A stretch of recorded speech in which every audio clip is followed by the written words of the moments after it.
Hey everyone, welcome back to the channel. Today we're diving into one of the most exciting upcoming events in the bodybuilding world, the 2025 Pittsburgh Pro. This show is already generating major hype and for good reason. Three athletes are going to compete against each others. First up, we've got Nick Walker, who dominated the 2024 New York Pro. He's built a reputation for his freaky muscle mass, insane density, and unmatched conditioning, making him a serious threat in every pose. Then there's Martin Fitzwater, who's been earning a lot of respect lately. He pushed Nick hard in New York with just a 1-point difference and went on to grab 4th place at the 2024 Mr. Olympia, proving he's not just a contender but a future star. And finally, we have the wild card, Good Vito, the 2025 Arnold Classic Brazil champion.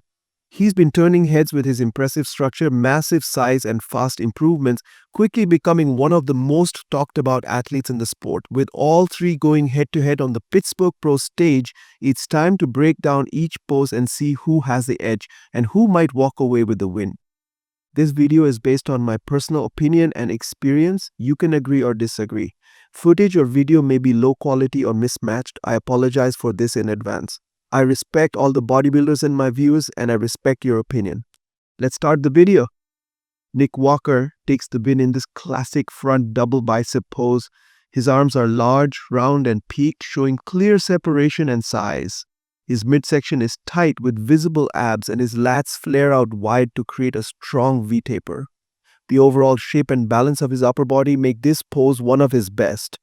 Martin Fitzwater comes in second with a solid and aesthetic look. His arms are well developed. His waist is small and his legs add to the overall balance. He looks very complete, but his lats don't open up as wide as Nick's, which affects his overall width. Good Vito finishes third. He has good arm size and upper body mass, but his waist is a bit wider and his abs aren't as sharp. This takes away from his taper and flow. If he brings better detail and tightens his midsection, he has the potential to place higher in the future. Next, in the front lat spread pose, Nick continues his dominance with his explosive upper body weight. His shoulders and lats stretch out dramatically, creating that sought outer frame. His waist control is impressive for a man of his size, making this one of his strongest shots. Martin looks impressive as well with good symmetry and shape, but he doesn't open up as wide as Nick, which affects the visual impact. Good Vito is third again. He has a good structure, but his waist appears blocky and his lats don't flare out as aggressively as his competitors. In the side chest pose, Nick owns this pose with a thick and full chest that stands out clearly. His delts are round, his arms look full, and his hamstring and glute tie-ins show strong detail from the side. He brings a dense, complete look that makes this pose one of his best. Martin performs well too. His chest is full, his side legs shows good separation, and he presents the pose cleanly. But when compared to Nick's overall thickness and deeper muscle detail, he falls a bit short. But Vito places third here. His chest has size, but his legs and glutes don't show enough detail or separation from the side, which makes the pose look less complete overall. If he improves conditioning in the lower body, he can be more competitive in this shot. This pose is a clear win for Nick. His back is thick, wide, and packed with deep separation. Every major muscle group stands out, from his traps to his lower lats. The detail is on full display, and his conditioning brings out all the cuts and lines. His glutes are tight and striated, his hamstrings are full and hanging, and even his calves show clean separation, completing a fully polished look from head to toe. Good Vito takes a strong second place. His back is wide and well structured with good balance across his shoulders, arms, and lats. He also shows solid glute and hamstring separation, which helps him hold his ground. However, his lower back detail isn't as sharp as Nick's. Martin lands in third. He has size and his overall structure is solid, but the detail in his back doesn't pop as much. His glutes and lower back lack the depth and definition seen in the top two, which holds him back in this shot. With tighter conditioning and more density, he could be a real threat in this pose. Another back shot, another clear victory for Nick.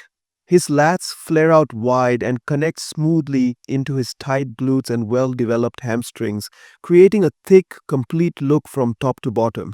The overall width and density he brings to this pose are hard to match. Good Vito follows in second with a strong showing. His back shape is impressive and his lower body conditioning, especially in the glutes and hamstrings, holds up well. However, he doesn't have the same level of back thickness or density through the mid-back that Nick shows. Martin takes third again. His lats don't open up as much and the upper back detail, especially around the traps and rhomboids, is less defined, which affects his overall impact in this pose. With more width and sharper detail, he could improve here in future showings. Good Vito takes the win inside triceps pose. His triceps are full, hang low, and show great shape from the side. He keeps his midsection tight with clean oblique lines that enhance his silhouette. His execution is crisp and his structure flows smoothly from top to bottom, making this one of his strongest poses. Martin lands in second with a solid showing. His triceps are thick, his side leg is separated, and he presents the pose with good balance and control. It's a clean look overall. Nick finishes third in this one.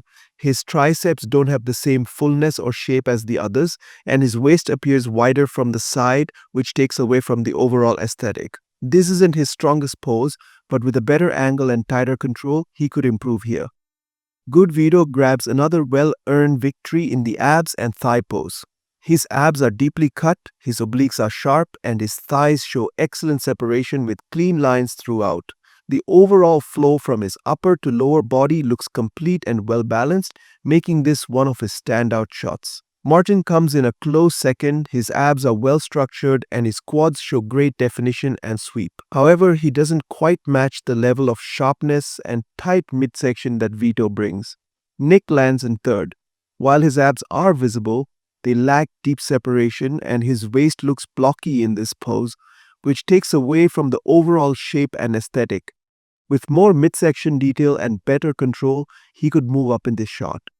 Nick wraps things up with another dominant showing in the most muscular pose. His upper body is pure muscle, massive traps, huge delts, a chest that's thick and dense, and arms that completely overpower the frame. He brings size and conditioning that make this pose his own. Good Vito also impresses with a compact, conditioned look. His muscle volume is impressive and his structure helps him stand out with a balanced presentation. Martin takes third here. He looks solid, but he doesn't have the same sheer size, pop, or commanding presence that Nick and Vito bring to this pose. It's a good effort, but he falls short in terms of power and impact. Thanks for watching, guys. This Pittsburgh Pro is shaping up to be a crazy showdown. Nick looks like the favorite with his consistent size and conditioning, but Martin has improved a lot and can push hard, and Good Vito is coming in as the underdog with some serious momentum. Who do you think will win? Let us know in the comments, and don't forget to like, share, and subscribe for more detailed bodybuilding comparisons and updates from the pro circuit.